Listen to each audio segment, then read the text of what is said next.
Welcome to the lecture 10 of electrical machines course. So we'll continue with the transformer, what we are talking about. In the last class also, we discussed the transformer when we introduced non-idealities, right, in the winding and in terms of winding resistance and the leakage flux, which is represented through the leakage reactance, that is XL, right? We have presented that and we are doing a problem. Then we started introducing non-idealities in the magnetic core in the terms of magnetic losses. Okay. So this problem already we have solved. And in this problem, we assumed there is no that means your core is ideal. That is, your core is infinite, having infinite permeability. Core is having infinite permeability. And in this condition, we found already we have done this. I told you how to do this, and we found the efficiency to be 0.971 or 97.1% already. Okay. Now, if we'll introduce the non-ideality in the magnetic core in the form of magnetic loss, that means we'll assume a finite permeability in the core. Okay. Then what will happen? Let us see. Okay. So please mute yourself.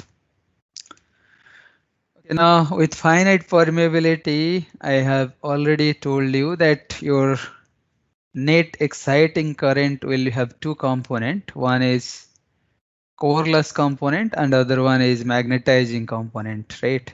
And this coreless current will in fact provide to give the coreless, to compensate the coreless, and this IM, this is the magnetizing component, which will in fact will be provided to compensate the to provide the mutual flux between the two windings, right?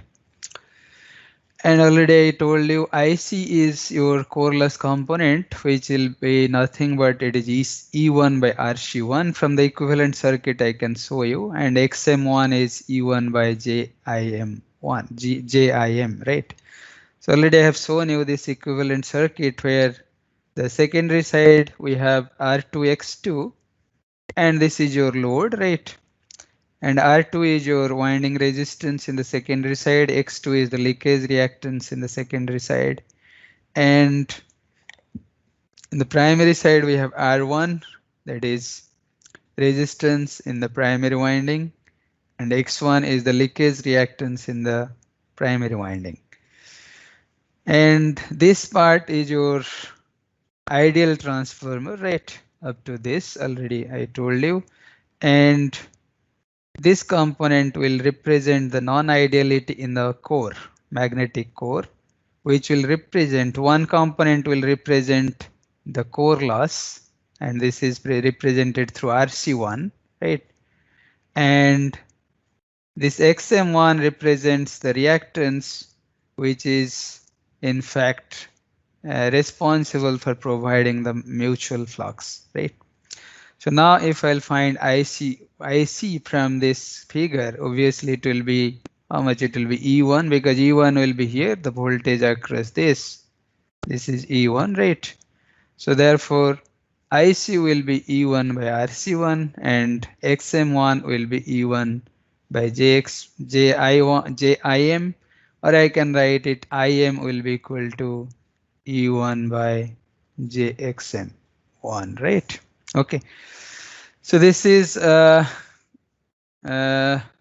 we can say this now all the non-idealities we have introduced. So we can say this is a equivalent circuit representation of the transformer, which is in fact a practical transformer, right?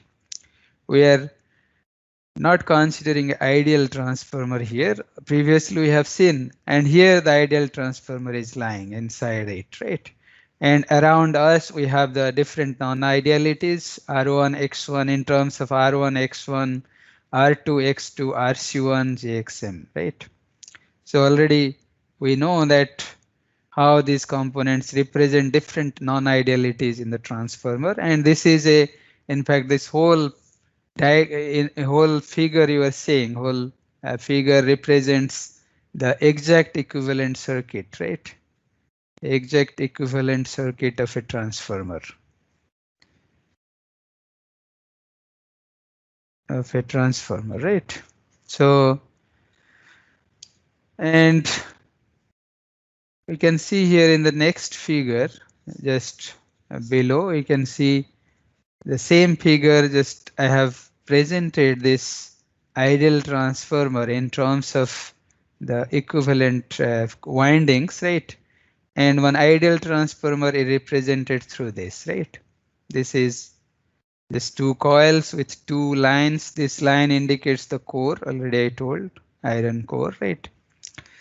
And E1, E2, their input and output voltages of this ideal transformer. Other components will remain as it is. They will represent the non-idealities in the transformer, right? Now this is your exact equivalent circuit. If somebody will ask you to draw the exact equivalent circuit of a transformer, you can draw this showing the exact equivalent circuit of the transformer, right? So now we'll see how we can refer one winding. We can see here these two circuits, this primary and secondary circuits, they're electrically isolated, right? You can see here that there is coupling, but the coupling is magnetic coupling between the two circuits. So now if we'll represent this circuit in a single electrical circuit without any isolation, then what we need to do is we have to refer either the primary side parameters or primary side quantities into the secondary side, or secondary side quantities into the primary side. Then we can find, and that will make our analysis more easier. So in fact, in a single circuit, we can analyze and find the efficiency directly, efficiency or voltage regulation, whatever. We need to check the performance of transformer in through different parameters. So when we can represent the transformer in a single circuit, then it will be easy for us to do analysis. So therefore, what we do generally, either we refer the secondary quantities or secondary parameters to the primary side, or primary parameters to the secondary side, to make it a single electrical circuit for the analysis, right? You can see here now, this is the circuit which represents the secondary side. Secondary parameters are referred to the primary side when the transformer is seen from the primary side. So we are seeing from the primary side, this is the source, right, V1. And when we look from the primary side and the secondary side parameters are referred to the primary side, the whole electrical circuit will look like this. So how it is? Without any change in the parameter quantities, it is already referred, right? We can see here, already I told you in the beginning that this equation already I have shown you how primary and secondary sides are referred to one another, right?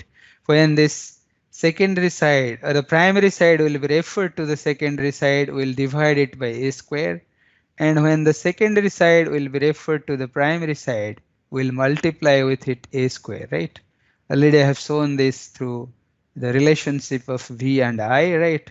Similarly, in another way also we can represent, like suppose in your secondary side, your loss is I2 square R2, right? Your copper loss in the secondary side is I2 square R2. This is your copper loss. Now, this copper loss should be remain same when it is referred to the primary side, right? So therefore, when I'll refer, let us, the parameter is referred to as to the primary side and it is represented as R2 dash, okay? So let us say I can write it as IP R2 dash, IP square R2 dash will be equal to I2 square R2 when it is referred, right? Okay.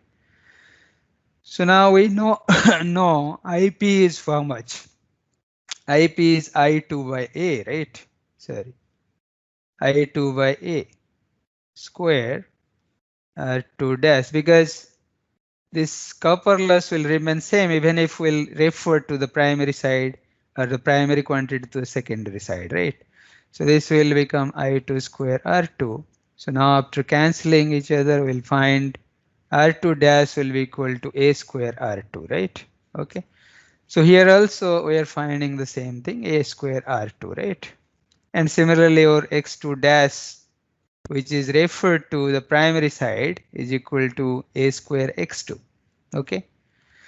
So this is what the referring mean, and when we refer the primary quantity to the secondary side, we'll divide it by A square, right? So now we can see here in the second figure, this figure represents the primary quantities referred to the secondary side, and the whole circuit is being seen from the secondary side, right?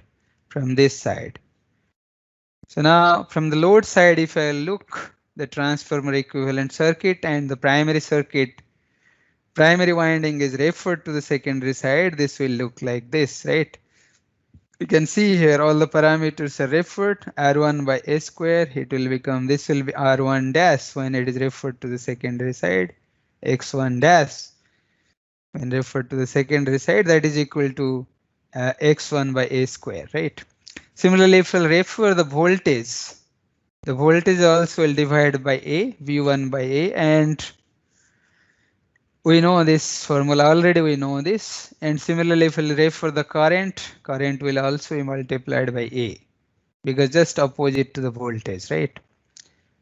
Just a reverse of the voltage. Now we can see here when the secondary quantity is referred to the primary, the current obviously will be divided by A, I2 by A, right? And obviously your magnetizing component, when it will be referred to the secondary side, it will be divided by A square, RC1 by A square, and JXM1 by A square. Similarly, current will be referred, that will be AIC and AIM, right? Both. So therefore now the analysis will be easy for us because this is a single circuit. So no need of transforming the parameters from one side to other side. So generally when we do the transformer analysis, generally we do the referring one side to other, like secondary side to primary side or primary side to secondary side. As per our convenience of the calculation, we can refer, and by finding the single circuit, we can easily do the analysis in the transformer, right? Steady state analysis. Okay, now this is a problem. The same problem will continue, and we'll find the efficiency of the transformer with the non-idealities in the magnetic core, that is the the core loss resistance is 20 kilo ohm, right? And the magnetizing reactance is 15 kilo ohm respectively. And considering these two, already we know this part, already we have solved this without the core loss resistance and magnetizing reactance. Now considering these two components, core loss resistance and magnetizing reactance, how we can calculate the efficiency, and we'll see what is the impact of it on the efficiency of the transformer. Previously we found the efficiency to be 97 point something, right?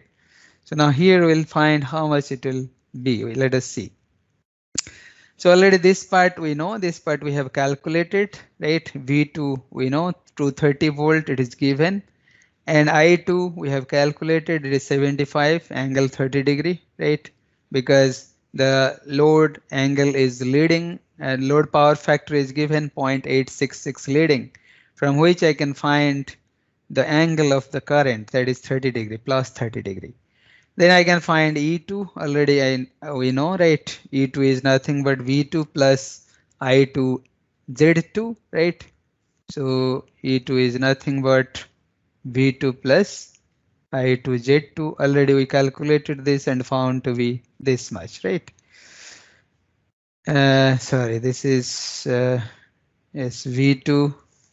E2 is yes, okay. Now we found E2. E2 is this. Then A we know the transformation ratio, that is 10. And E1 already we know of just by uh, dividing A, we'll find E2. Just by multiplying A with E2, we'll find E1, right?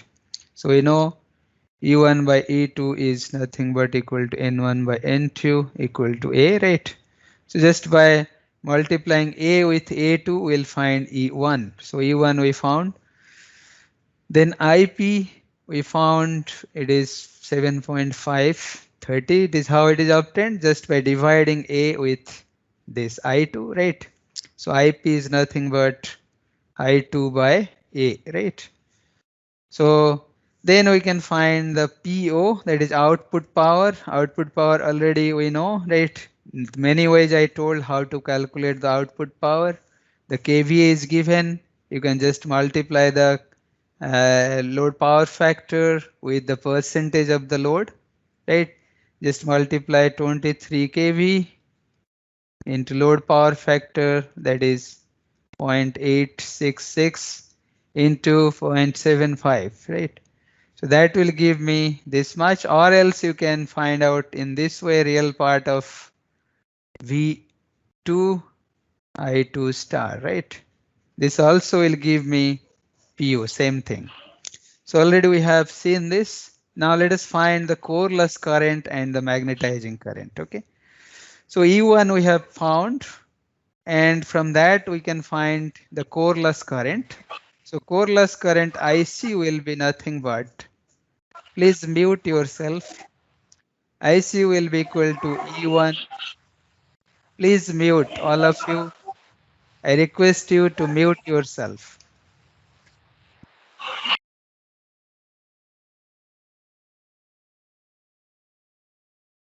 Okay, so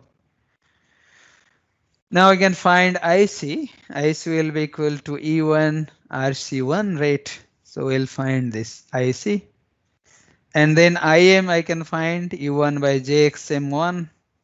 Then I'll find this much. Okay, 0.152 minus 87.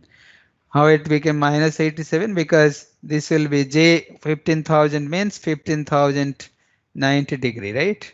So this J, if I'll remove, it will become 15,090 degree. So then I phi, the exciting current will become IC plus IM. So just by adding the complex addition, if we'll do, it will give 0.19 angle minus 50.8 degree, right? So after finding I phi, then I can find I1, right? So then I can find I1, that is the input current to the transformer. So input current to the transformer will be IP plus I phi. IP is the reflection of the secondary current, IP, plus I phi. I phi is your exciting current. So just adding these two values, we'll find around 7.553 angle 28.57 degree, right? Now after finding I1, obviously we know how to calculate V1. Previously we did this, right? V1 is nothing but E1 plus I1 Z1, right? So then just by substituting the values of E1 and I1 Z1, I found 2271.9 angle 4.71 degree, right? So now we know after finding V1 I1, we'll find P in, that is input power is nothing but it is the real part of the complex power, that is V1 I1 star. Okay. And finding it, we'll find P in is 15,645.35 watt. Now we know output power, input power. Now I can calculate the efficiency. Efficiency will be output by input. That will give me around 0.955 or 95.5%. So previously we are having efficiency of 97% around, and now we are finding it to be 95.5%.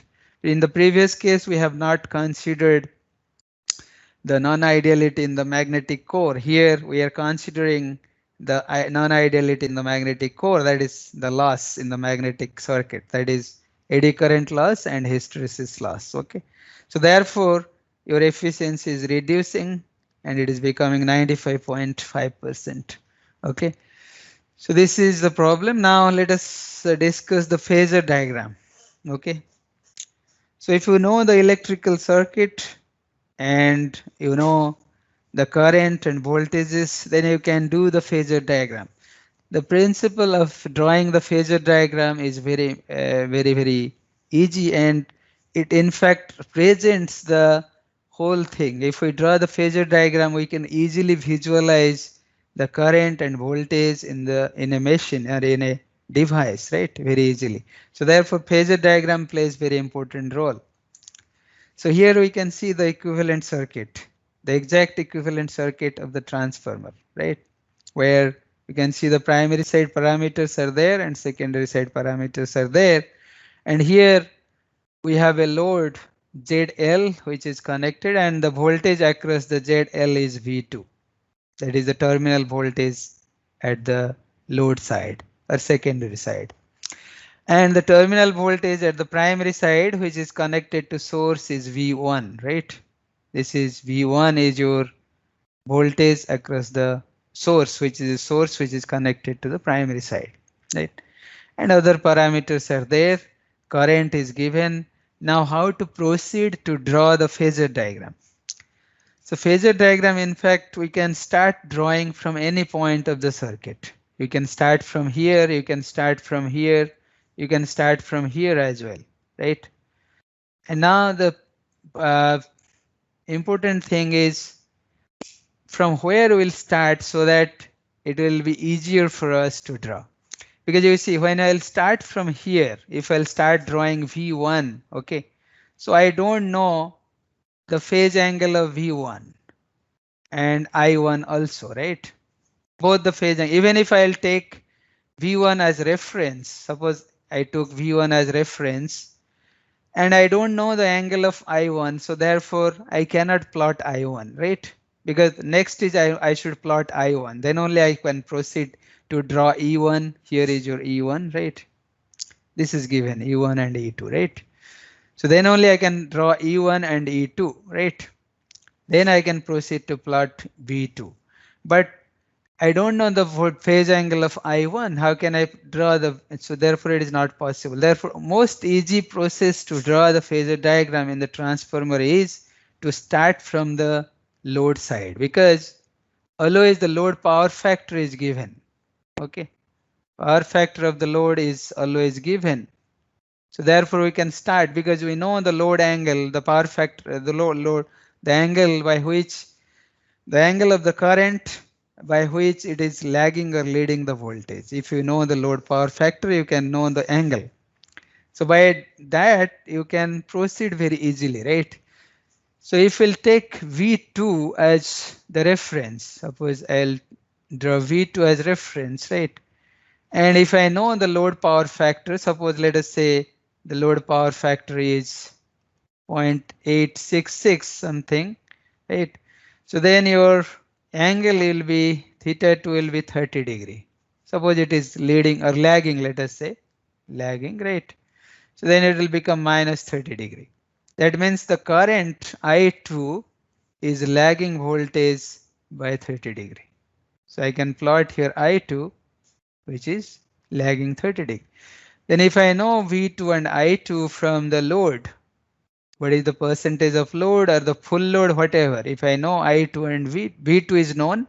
So if I know I2, then I can easily find E2, because E2 is nothing but what is V2 plus I2 Z2. That is V2 equal to, sorry, E2 equal to V2 plus I2 R2 plus J of I2 X2. So I know this equation. From this equation I can plot E2 easily, right? So I can plot I2 R2 here in parallel to I2, right? So this is I2 R2, and J I2 X2, obviously it will lead I2 when angle of, because this is a voltage, right? and it is J is here, so therefore it will lead the current by an angle of 90 degree, right? So therefore we can plot here, this will give me J of I to X2, right? So now if I'll just add V2 plus I to R2 plus Ji to X2, and I can find E2 here. So this will give me E2, right? So this is how I'll proceed. Then after finding E2, I can find E1. E1 will be in phase with E2, right? So it is based on the magnitude of E1 and E2. It depends upon the transformation ratio, right? If A is greater than 1, then E1 will be greater than E2. It is a step down transformer, right? So E1 will be greater in magnitude. Now let us see in the figure clearly. So you can see here. Uh, here, just look at this picture which is given here. So therefore we'll start with always V2. You can see here V2 is given here and it is always taken as reference. V2 is taken as reference phasor. And if I know I2 and which is lagging V2 by an angle of theta, okay, theta, let us say theta 2, right? So this is theta 2, this angle, right?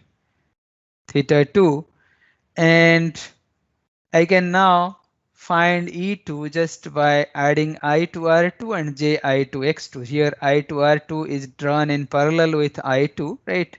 And Ji to X2 is leading this I2, leading the I2 by 90 degrees. So therefore it is making a 90 degree to I to R2, right? So Ji to X2.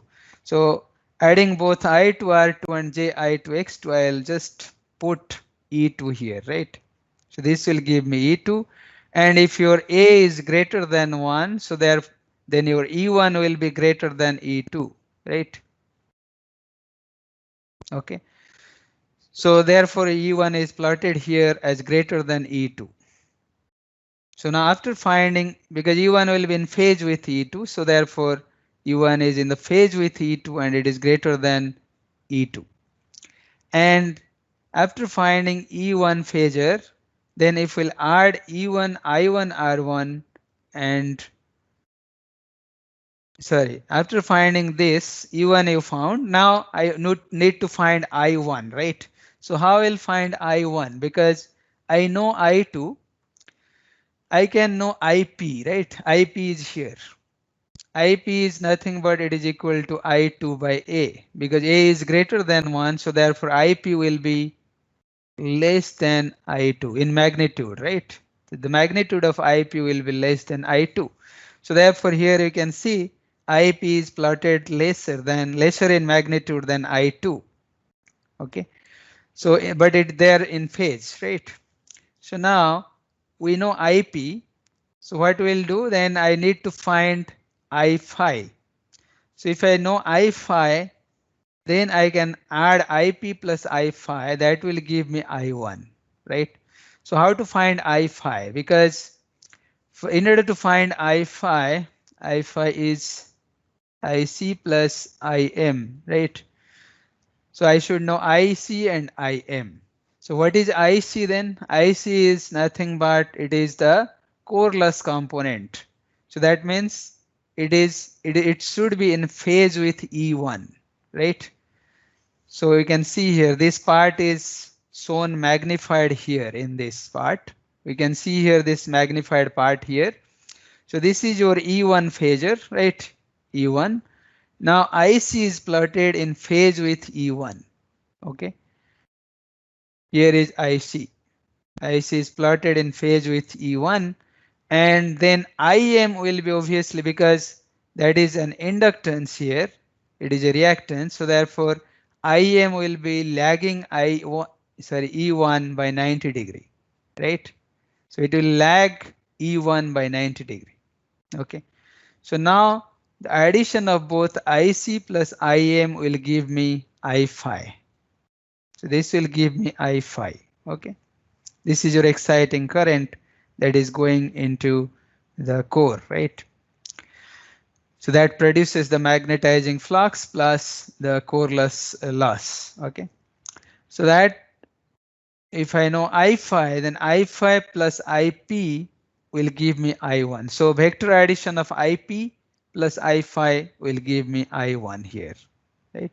So this is your IP, this is your I phi. So now adding it, it will give me I1 here, right?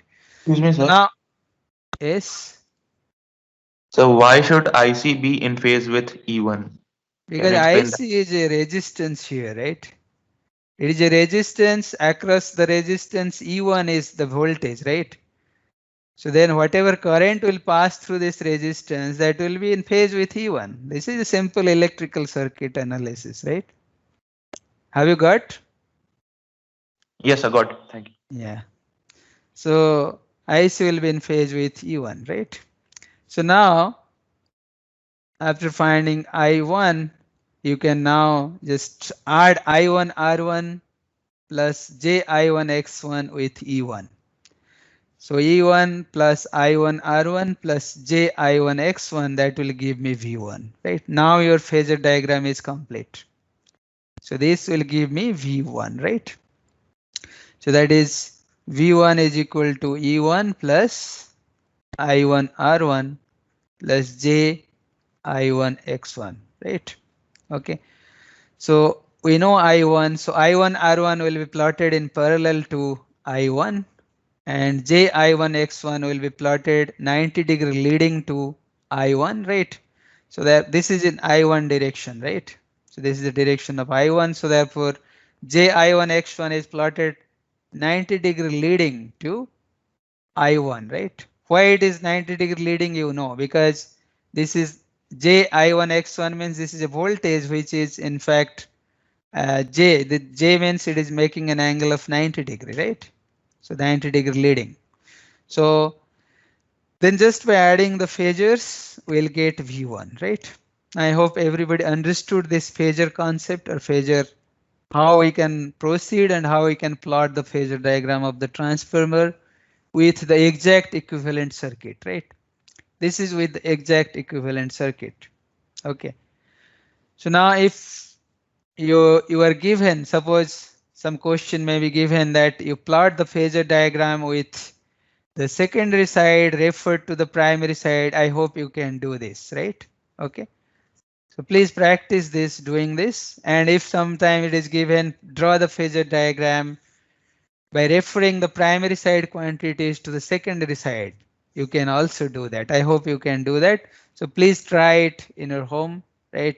So that it will helpful in your exams also. Okay. Okay. So now coming to the approximation, why approximation is required and why this approximate equivalent circuit in fact very important in analysis, and what approximation in fact we take, right? So what we are seeing here, this equivalent circuit of the transformer, previously we have seen that this part was connected here. Sorry, we can say just reverse it.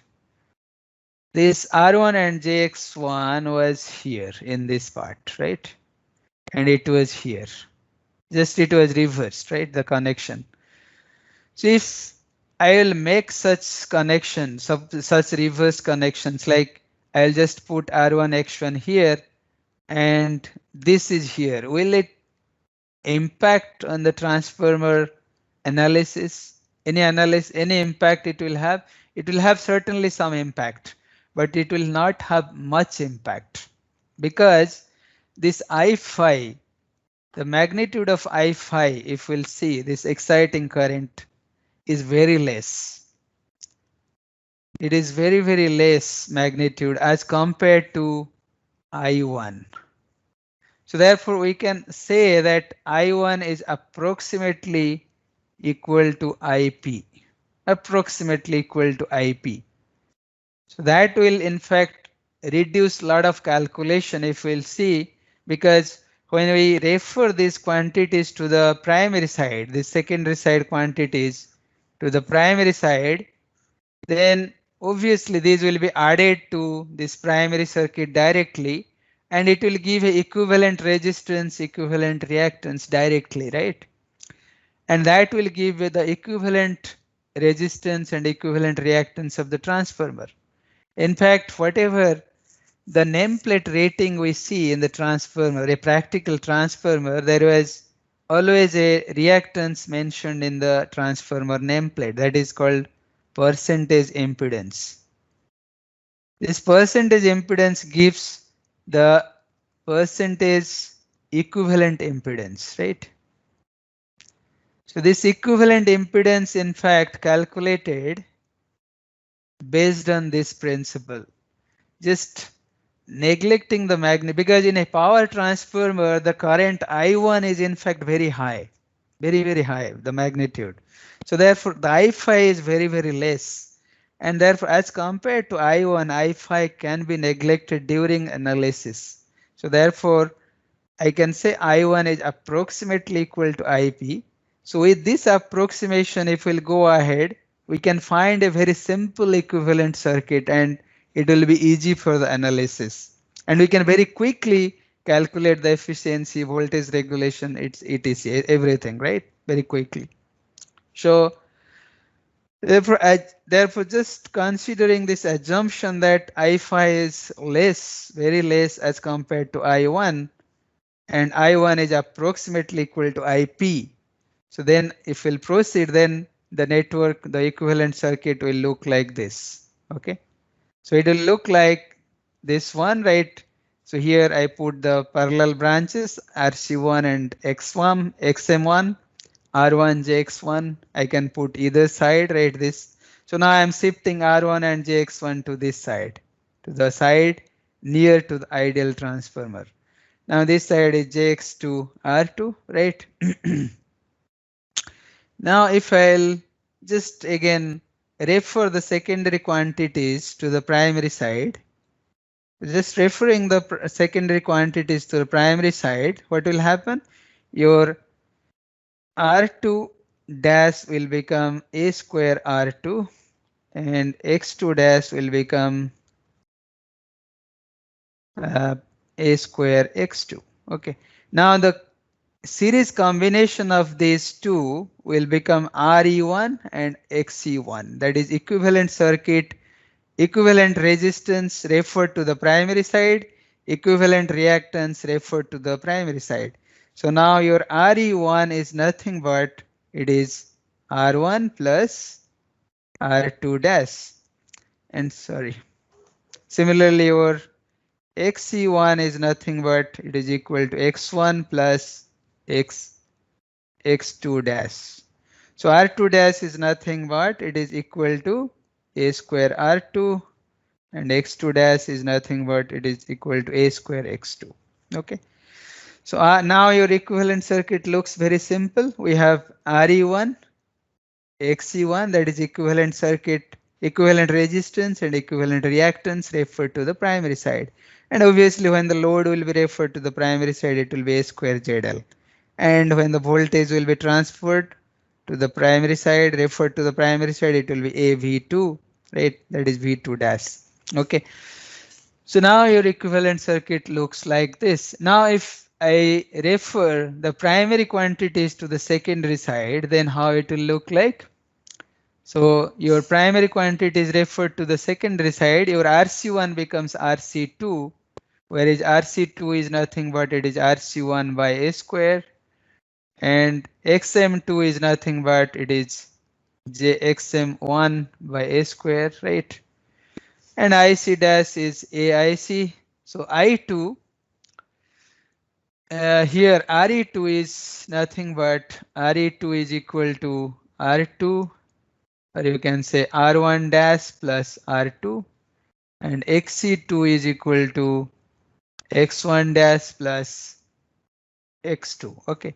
And R1 dash, we know R1 dash is R1 by A square, and X1 dash is X1 by A square. Okay. So this is all about. So when we refer to the primary side, we have seen in the last figure, this will look like this, right? And when we refer to the secondary side, That means this is the equivalent circuit, or we can say approximate equivalent circuit of the transformer referred to the primary side, and this is your approximate equivalent circuit referred to the secondary side. Okay, so now V1 also referred to the secondary side. So these are the two equivalent circuits which are referred to each of the side of the transformer. Now your circuit became very simple, right? We have only one parallel branch and one impedance. This equivalent impedance, in fact, certainly sometime it is mentioned in percentage impedance. So percentage impedance means per unit impedance, right? So we'll talk about this per unit impedance later, or maybe it will be taught in your power system course very elaborately. This per unit concept of the system analysis in the power system, where it will be also taught what is per unit impedance of the transformer, because it is not in your course now in the electrical machines. In the power system it will be taught. Now the same problem we'll again do with the approximate equivalent circuit, and it is viewed from the primary side, and we'll do its phasor diagram as well, right? So the same problem we're considering. So the equivalent core loss resistance is 20 kilo ohm, and your equivalent magnetizing reactance is 15 kilo ohm, right? Already we have, up to this we have done. Then if the transformer delivers the same load means it is 75% of its rated load. So what is its efficiency? And we need to do the analysis of this using the approximate equivalent circuit as viewed from the primary side. Okay. Also sketch its phasor diagram. So now we'll find the efficiency of this transformer when the transformer will be viewed from the primary side. That means the approximate equivalent circuit will draw for this referred to the primary side, and again we'll draw this phasor diagram, and after finding the efficiency we can compare the efficiency value whether any impact is happening when we do this approximation or it is remaining same. Let us see this. Okay, so this is your approximate equivalent circuit referred to the primary side, that is viewed from the primary side, right? So here we can see these are the magnetizing and core loss components, RC1 and XM1, and RE1 is equivalent resistance referred to the primary, and XC1 is the equivalent reactance referred to the primary side. Now this is your circuit looks like, right? So your load is also referred A square ZL, V2 dash will be equal to A V2. Now how to find V2 dash? V2 we know, V2 is 230 degree.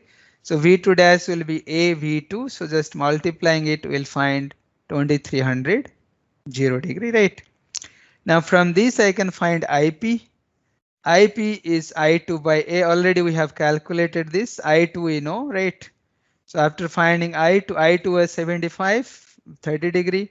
So I2 already we have calculated it was 75, 30 degree. Now IP will be 7.5. Just dividing A with I2 will find 7.5, 30 degree. Then equivalent resistance referred to the primary side RE1 will be equal to R1 plus A square R2. So R1 is given 4 and R2 is given 0.04. A square we need to multiply, so it will give 8 ohm. So XC1 also similarly we'll find to be 24 ohm. Then your JD1 will become RE1 plus JXC1, that is 8 plus J24 ohm, right? So now from this we can find V1 as well. V1 will be how much? V2 dash. This voltage, this is V2 dash. This voltage plus this voltage will give me V1, right? So V2 dash plus IP into JD1. So this is your JD1, right? Just by multiplying with IP and adding it to V2 dash, it will give me V1. So V2 is given V2 dash is, sorry, we've calculated it is 2300, right? Plus IP is 7.530 into JD1 is 8 plus J24, right? So we're getting V1 in a single step, we are getting V1 as 2269.59, which was equivalent to what we have calculated earlier with the exact equivalent circuit, and which has a two-step to calculate V1, right? So we found V1 in the exact equivalent circuit with two steps, but here we are finding V1 with one step directly, right? Okay. So the complexity is reduced. And from this, again, we can find, as we know V1, we can find IC. IC will be this, right? And IM will be V1 by, this is your V1 by RC1, and this is your V1 by JXM1, okay? So by substituting this, we'll find this current magnitude and angles, right? IC and IM. Now I can find I1. The current, in fact, uh, it is coming from the source, or current sent by the source. I1 will be equal to IP I know, plus IC plus IM, both are known, IC and IM. So now just by adding, I'll find it is coming 7.54 angle 28.6 degree, right? So now then I can find the power. So the power output easily I can find, everything is given. So I'll find power output is this 14,938.94, and your input power I can find the real part of V1 I1 star. So V1 I1 star, V1 is 2269.59, 4.7 degree, and the conjugate of the I1 is 7.54 minus 28.6 degree. So the real part of this will give me 15,645.36 watt. Now I can find the efficiency. The efficiency is coming same, right? It is 9.955 or 95.5%. It is exactly same whatever we have calculated with the exact equivalent circuit, and whatever we are calculating here with the approximate equivalent circuit, they both are almost same, right? There is nothing change. So therefore this approximation in fact very suitably works, and it reduces the complexity of calculation. So therefore it is very well accepted, and we can easily accept this concept of approximation. Okay. So now drawing the phasor diagram of this, we can easily draw this phasor diagram. Just plot a V2, that is V2 dash. Okay, this is V2 dash. V2 dash is this. So because this will also be reference with a higher magnitude, it is 2300 volt. And IP, we know IP is 7.5 ampere, which is making an angle of 30-degree leading. Right? It's the, so then I can draw IPRE1 directly. Okay. So IPRE1 here in parallel to IP, and then JIPXC1 is just making a 90-degree leading to IP, perpendicular to IP. So this is your JIPXC1. And just by adding this V2 dash, IPRE1 and IPXC1, so we found V1.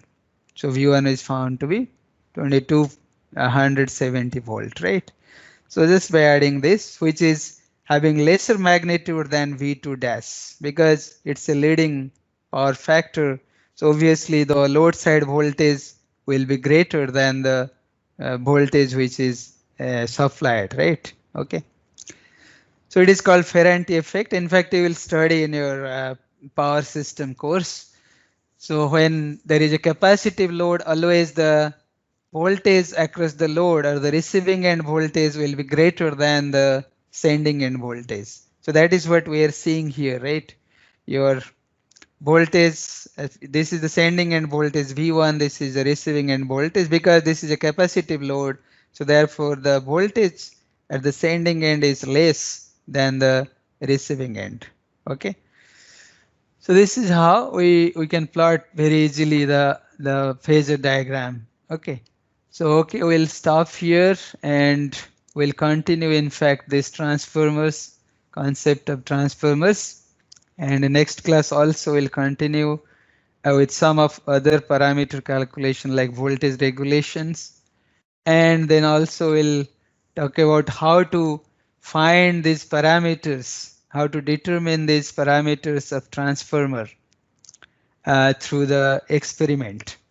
What kind of experiment we'll do, that you will also do in your laboratory. I'll theoretically explain by what way we can determine the transformer parameters, various parameters. Okay, so we'll stop here. Thank you very much. Thanks a lot.